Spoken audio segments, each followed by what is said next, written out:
I'm not a big believer in the unusual or paranormal, whatever you want to call it, but something happened to me several years ago. I recently noticed a number of disappearances, and I think I know the cause. Of course, I can't go to the authorities with the paranormal, but I can warn others. Please, please, please, do not go in the Wander Inn. It was a night like any other. I traveled all over for work.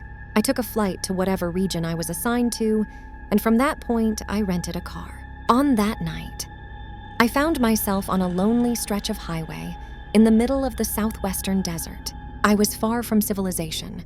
The moon hung low and cast an eerie silver glow over the arid landscape. The empty desolation almost overwhelmed me.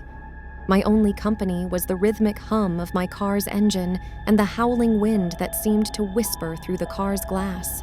I'd been driving for hours. The yellow road lines disappeared into the never-ending distance. The unrelenting heat of the day gave way to a bone-chilling cold that seeped through the windows, despite my car's heater. The isolation felt suffocating. I felt a creeping sense of unease. My radio was my only companion, but even that betrayed me. Familiar songs dissolved into static. There were no stations out there. What strange, unfamiliar stations I found became an incomprehensible cacophony of voices. I tried to shut it off, but it was unresponsive. The bizarre voices grew louder and more urgent. They spoke a language I'd never heard before. I'm a fan of foreign films, so I've heard languages from around the world, except for this one. I don't know what it was. It didn't sound human. My headlights pierced the landscape's inky blackness. The occasional Joshua tree seemed to reach for me with gnarled, skeletal arms. The wind outside now had an unsettling quality, as if it whispered my name. I tightened my grip on the steering wheel. My knuckles grew white. The road ahead twisted and turned. I had the unusual sense that I traveled in circles, but I knew that wasn't right. I didn't make any turns. It was like the desert itself conspired to keep me lost in that forsaken place. The stars were obscured by an impenetrable veil of clouds and haze. The moon vanished with them and left me in total darkness. I saw it then, an eerie, flickering light on the horizon. It looked like pale blue foxfire. It beckoned me forward, but the distant and haunting glow defied logic. This was not the place for foxfire. A sense of dread overcame me, but I was also curious. I couldn't resist the pull of the light. I followed it and drove deeper into the desert. The light danced and flickered. It led me through labyrinthine twists of the desert highway. It was a surreal spectacle. I felt a presence, something unseen, riding with me in the car. The wind outside grew more intense. I kept hearing strange sounds, so I rolled the window down completely. I swear I could hear whispers. They weren't clear, but there were clear voices on the desert breeze. I finally neared the source of the light. It came from a seemingly abandoned motel that appeared out of nowhere. The place was a relic of the past.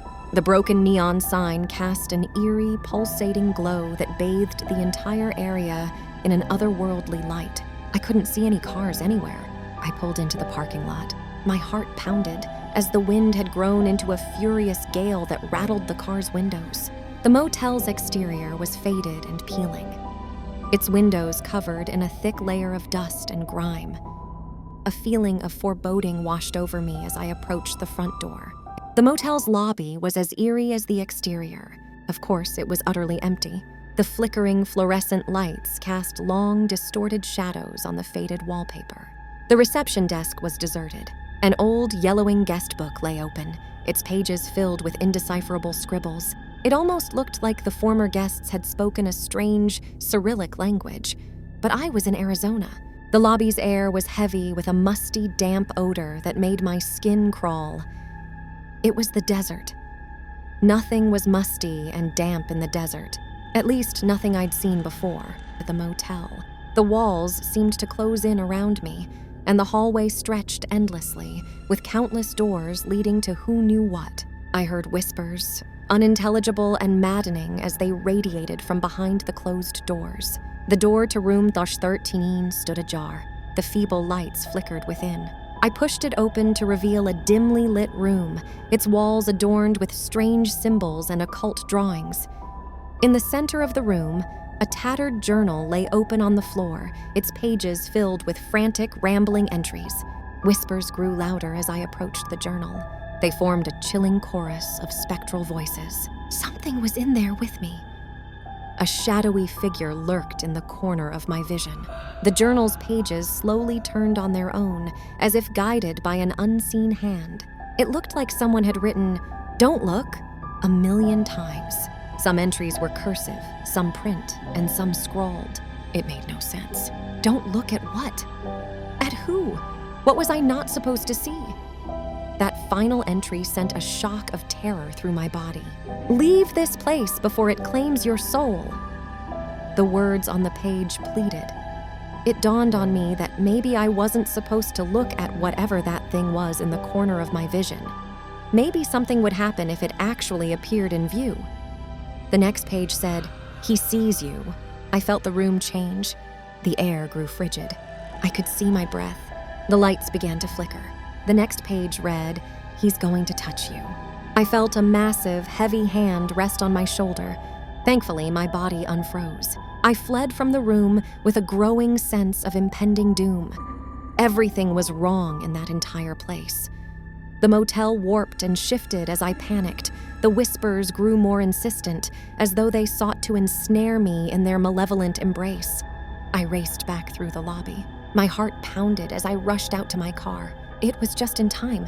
The flickering neon sign continued to dim, along with the motel itself, until it vanished into the desolation of the desert. The wind died down, and the moon had reappeared. It cast an eerie light over the empty highway. I drove from that forsaken place with my heart still racing. I continued down the highway as everything returned to normal. What was the name of it? The Wander Inn was the motel's name. Once I recalled the name, I couldn't get it out of my head. What was the strange light that led me to it? Or the voices that continue to echo in my mind? Were those former victims who didn't escape? Some places were not meant to be discovered, and some mysteries were better left unsolved. That night on the deserted highway was forever etched into my memory. I have never found any record of the Wander Inn, but I'm not sure that I want to. I'm just telling my story now to warn others who might be led to the Wander Inn. He sees you. This is just a reminder to subscribe to enjoy our growing collection of paranormal content. Don't forget to like your favorite episode and ring the bell to be notified of new content. As always, thanks for watching.